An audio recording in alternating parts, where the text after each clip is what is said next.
Assalamualaikum Assalamualaikum teman-teman. teman-teman. Malam ini kita akan melanjutkan kisah Bunda Fatimah yang kemarin.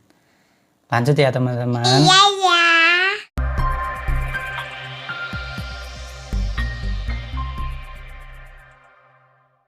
Yang kedua adalah kasih sayang untuk ayah tercinta.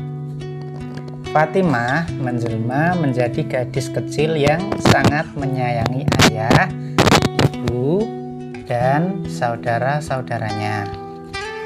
Fatimah memiliki 3 orang kakak perempuan, yaitu Zainab, Ruqayyah, dan Ummu Kulsum.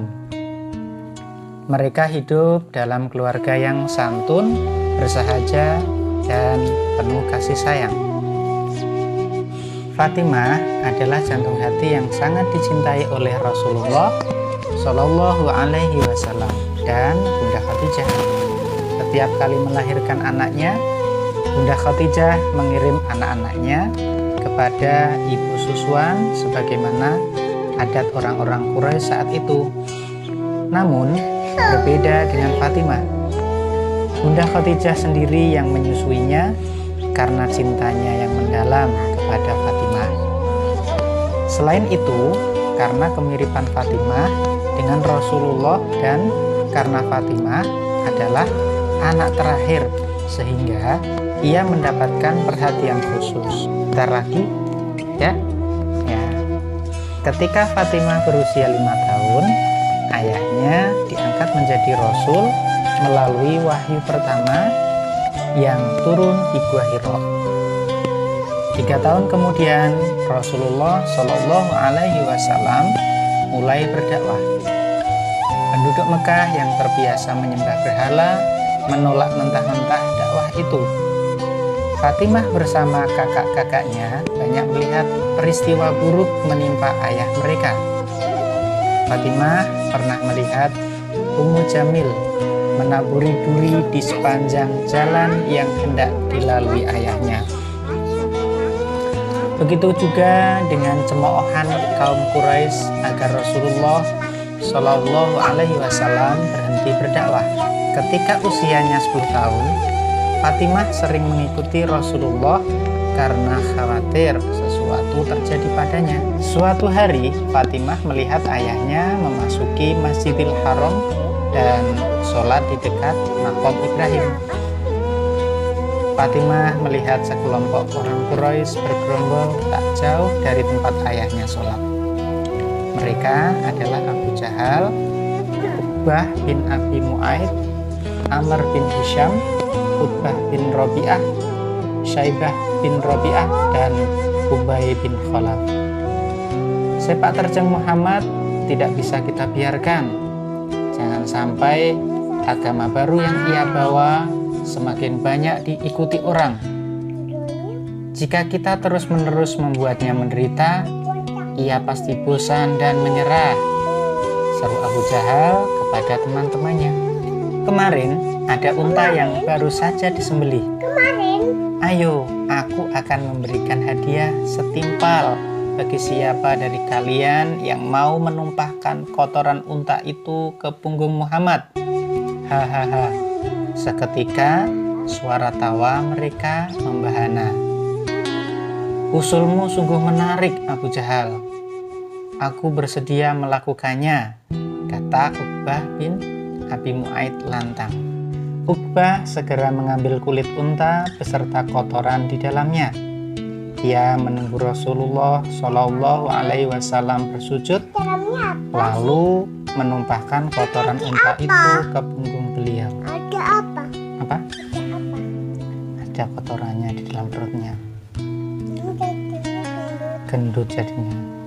Uqbah dan kawan-kawannya tertawa terbahak-bahak menyaksikan pemandangan itu. Rasulullah Shallallahu Alaihi Wasallam tetap dalam posisi sujud. Di tempatnya berdiri, kedua mata Fatimah berkaca-kaca. Hatinya terluka bagai tersayat duri tajam. Orang-orang di sekitar tempat itu tidak ada yang berani menolong Rasulullah karena takut dengan Abu Jahal dan kawan-kawan. Namun Fatimah melangkah tanpa rasa takut karena Abu Jahal itu jahat. "Kalian orang-orang jahat!" seru Fatimah lantang. Abu Jahal dan kawannya terpana. Mereka tidak menyangka anak sekecil itu demikian pemberani. Kemudian Fatimah mendekati ayahnya dan membersihkan kotoran unta di punggung ayahnya sembari terisak-isak. Usai menunaikan sholat, Rasulullah Shallallahu Alaihi Wasallam merangkul Fatimah. "Perbuatan mereka sungguh keterlaluan, ayah. Mereka orang-orang jahat," kata Fatimah. "Jangan takut anakku, ayah akan melindungimu," kata Rasulullah menenangkan putrinya. "Jangan takut, ada ayah, ada Allah." Ayah. Rasulullah menatap pada orang-orang yang menertawakannya sembari berkata, "Ya Allah, aku serahkan Abu Jahal, Utbah bin Rabi'ah, Syaibah bin Rabi'ah, Utbah bin Abi Mu'aid kepadamu." Abu Jahal dan kawan-kawannya merinding. Mereka berpandangan, siapapun tahu setiap ucapan al-amin selalu menjadi kenyataan. Balasan apakah kiranya yang bakal mereka terima? Mereka pun ketakutan dan lari berhamburan karena mendengar doa Rasulullah. Beberapa tahun kemudian terjadi Perang Badar. Perang Badar adalah perang pertama antara kaum muslimin dengan orang-orang kafir Quraisy. Abu Jahal beserta semua nama yang disebut Rasulullah Shallallahu Alaihi Wasallam menemui ajal dalam perang ini. Di hari yang lain, Rasulullah Shallallahu Alaihi Wasallam berjalan meninggalkan rumahnya untuk suatu keperluan. Di markas mereka, orang-orang Quraisy tampak sedang merencanakan sesuatu yang buruk kepada beliau. Fatimah mencium gelagat tak baik itu. Beliau pun berlari menuju Ka'bah untuk menyusul ayahnya.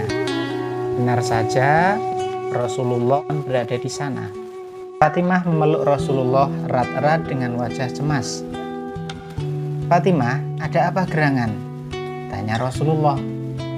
"Ayah, orang-orang itu merencanakan sesuatu yang buruk terhadapmu. Mereka hendak membunuh ayah." Fatimah mulai menangis. Kecintaannya kepada Rasulullah Shallallahu Alaihi Wasallam membuatnya tak kuasa menahan sedih karena takut ayahnya terluka. Rasulullah Shallallahu Alaihi Wasallam merangkul pundak Fatimah dengan penuh kasih sayang dipeluk. Beliau tersenyum untuk menenangkan hati sang putri. "Berdirilah bersama ayah," kata Rasulullah. Fatimah menurut. Ia berdiri di samping ayahnya, lalu keduanya keluar dari Ka'bah bersama-sama. Di luar, orang-orang Quraisy yang bersiap hendak membunuh Rasulullah tiba-tiba diam seribu bahasa. Sungguh aneh. Mereka membiarkan Rasulullah Shallallahu Alaihi Wasallam dan Fatimah berlalu begitu saja. Menyadari hal itu, hati Fatimah sungguh lega. "Alhamdulillah, Engkau melindungi ayahku ya Allah," liriknya. Fatimah pun semakin yakin bahwa ayahnya benar-benar dalam lindungan Allah Subhanahu wa Ta'ala. Nah, sekarang ceritanya sudah selesai. Insya Allah akan kita lanjutkan besok ya saya. Insya Allah ya. Sekarang bisa pamit dulu sama teman-teman. Udah dulu ya teman-teman. Terus salamnya gimana?